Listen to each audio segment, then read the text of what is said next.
Komið sæl, ég heiti Óli Björn Kárason og þetta hlaðvarpsþáttur minn sem auðvitað alltaf til hægri.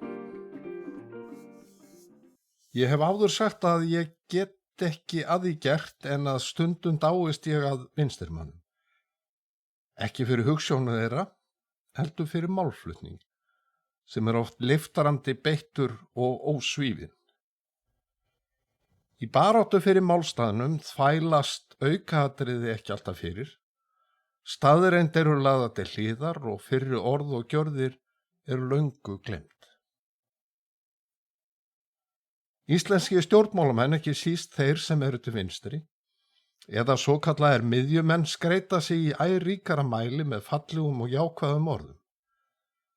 Þeir segjast vera frjálslyndir, þeir eru talsmenn umburðarlyndis enda einstaklega víðsýnir og berjast fyrir réttindum minnihlutahópa. Flestir eru talsmenn umbóta og eru unnendur náttúrunnar og vinir græna hagkerfisins, hvað svo sem það nú þýðir. Vandinn hins vegar sá að annaðhvort búið að hafa endaskipti á merkingu orða eða þau eru merkingarlaus en hljóma fallega.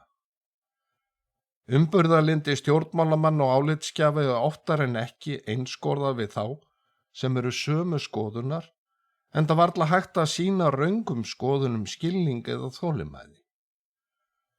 Og í nafni frjálslyndis og beins lýðræðis ræður meiri hluti þjóðar en þó því aðeins ef niðurstaðan rétt. Röng ákvörðun meiri hlutans gefur hinum réttsýnu og frjálslyndu rétt til að virða hana vettugi. Þannig var þetta þegar í tvígang var gerð tilraun til að koma Icesave-byrðunum á landsmenn. 2 þjóðaratkvæðagreiðslur þar sem yfirgnæfandi meirihluti þjóðarinnar hafnaði því að greiða skuldir einkaaðila. Dugðu vart til þess. Þess í stað var gert lítið úr fyrstu þjóðaratkvæðagreiðslu frá stofnun lýðveldis. Hún var sögð dapurleg, markleysa af forystufólki vinstri ríkisstjórnar Samfylkingar og vinstri grænna 2009 til 2013.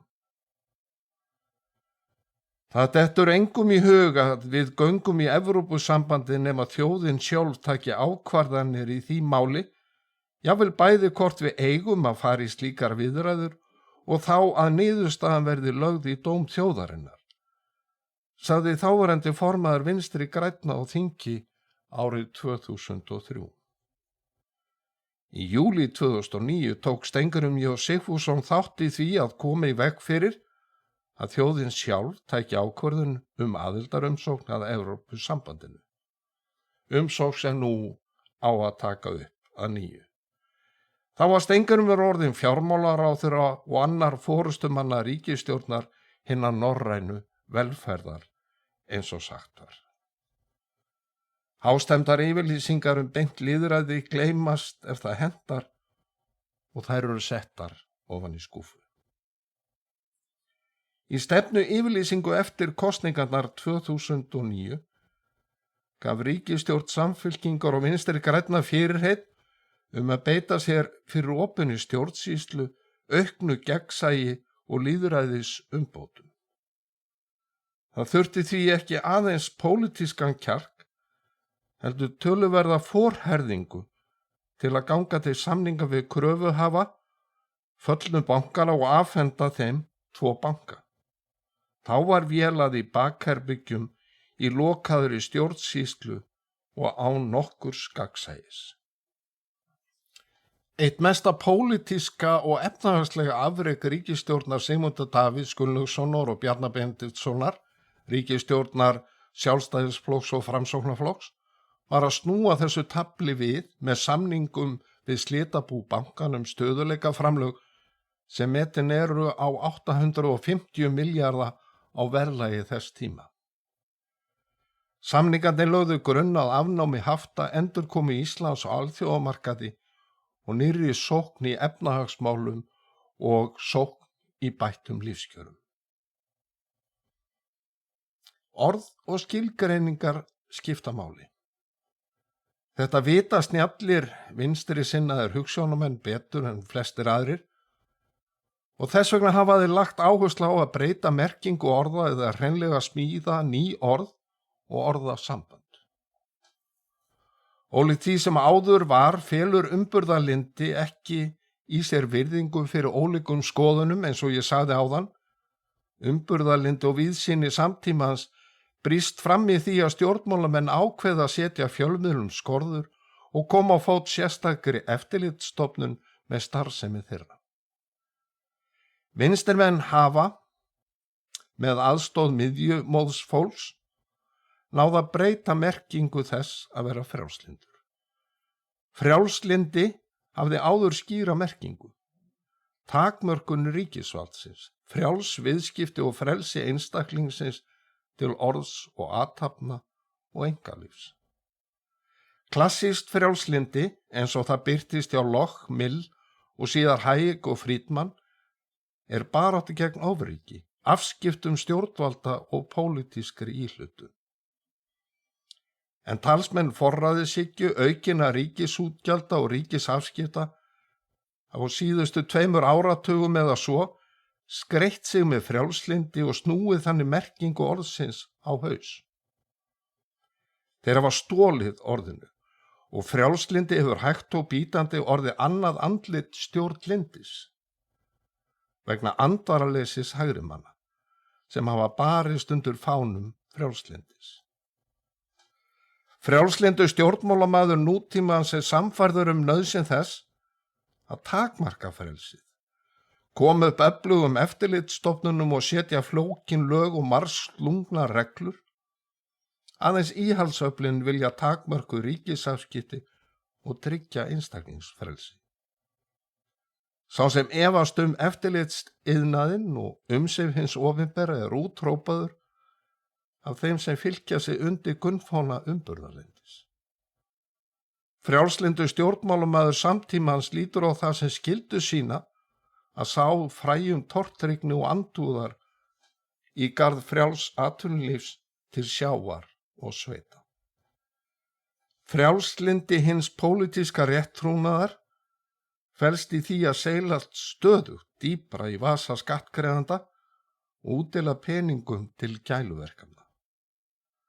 Að efast réttmæti þess er sagt merki að menn skilji ekki samfélagslega ábyrgð. Í viðleitni sinni til að laða kjósendur til sín eru vinstrimenn hættir að tala með beinum hætti hækkun skatta. Kristrún Frostadóttir, forsætisráðherra og formaður Samfylkingarinnar, boðar aukið aðhald á tekjuhlið ríkisfjármála sem eru auðvitað miklu geðslegra orð en skattahækkanir. Með sama hætti tala vinstrimenn vannýtta tekjustofn og eftirgjöf tekna þegar stefnt er að skattahækkunum. Sem sagt, hugmyndafræði vinstrimanna virðist byggja á þeirri trú að ríkissjóður kasti frá sér tekjum með lækkun skatta og afnámi gjalda og tolla.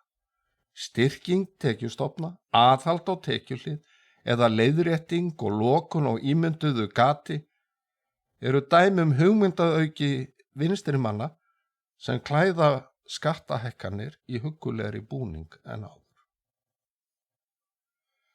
George Orwell varaði við því að sannleikurinn yrði fórnarlamb þegar tungumálið er misnotað.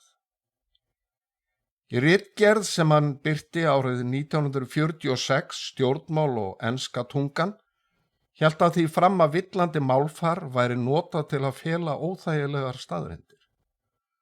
Tungutak sé hannað til að láta lygar hljóma sannar og gefa vindhönnum yfirbragð festu.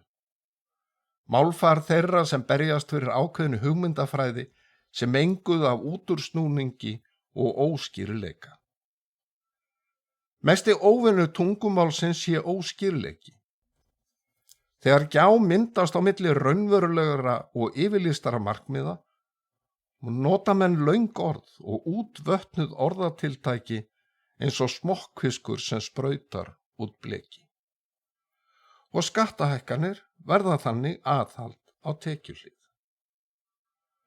Tungutak stjórnmálamanna, álitsgjaf og rithöfunda verður samsett af skrautkvörfum, sem stílbragð þar sem vægara og fíngerðara orð notað til þess yfir það sem þykir dónalegt eða ófínt eða illkvittið eða neikvætt, útúrsnúningum og þokukendri merkingu.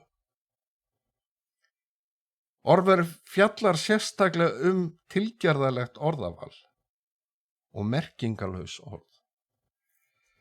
Tilgerðarlegt orðaval sé notað til að láta hlutdrægni líta út fyrir að vera hlutlaus og vísindaleg, á meðan merkingarlaus orð notuð til að koma í veg fyrir að lesandinn eða sá sem hlustar sjáu tilganginn með staðhæfingunni.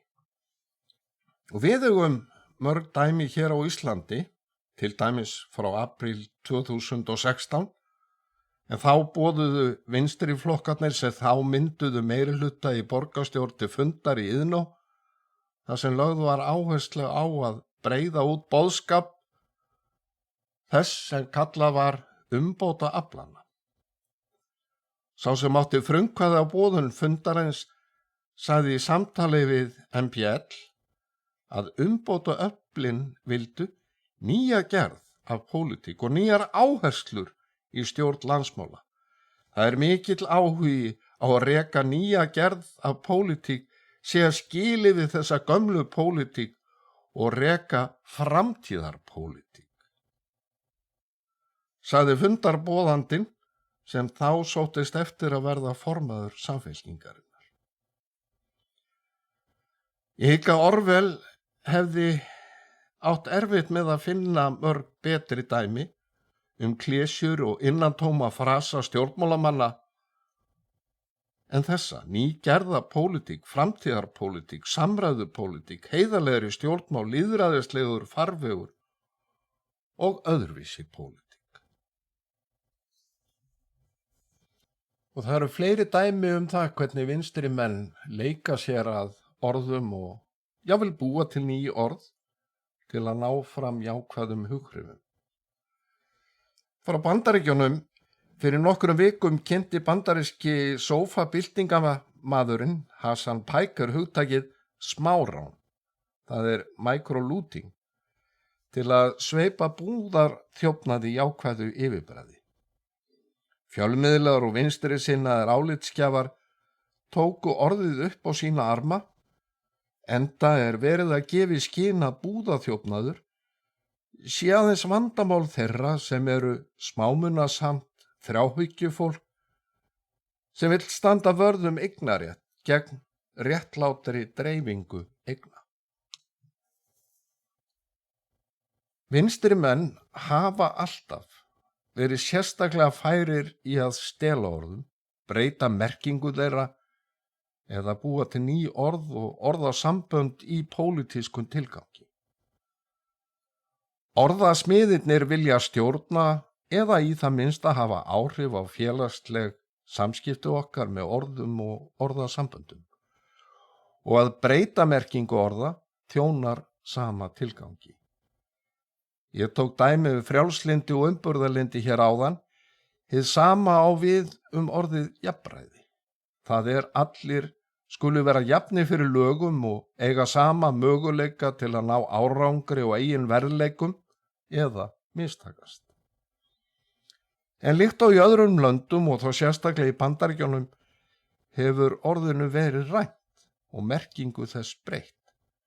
Jafnræði og jafnrétti þýða fremur forréttindi ákveðna hópa en réttindi einstaklingana sjálfra. Friedrich Hayek gagnrýndi miðstýringuna og miðstýringa sinna sem trúðu því að þeir gætu skipulagt milljónir efnahagslegra athafna einstaklinga.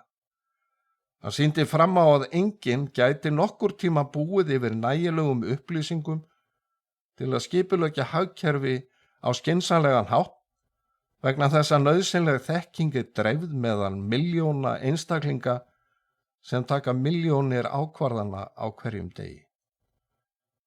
Tungumál virkar á svipaðan hátt.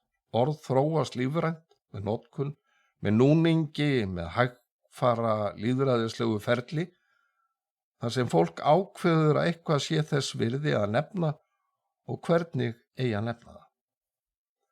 Orðasmíði á pólitísku verkstæði vinstrimanna byggir hins vegar á sömu hugmyndafræði og miðstýring hagkerfisins. Aðeins hinir útvöldu og réttsýnu hafa burði til að skilgreina merkingu orða og pólitísku orðaverkstæði er hver innihaldslaus frasinn búinn til. Og fátt hentar betur þeim sem telja samkeppni hugmynda ekki eftirsóknarverða. Ég þakka þeim sem hlýddu, eigi góðar stundir.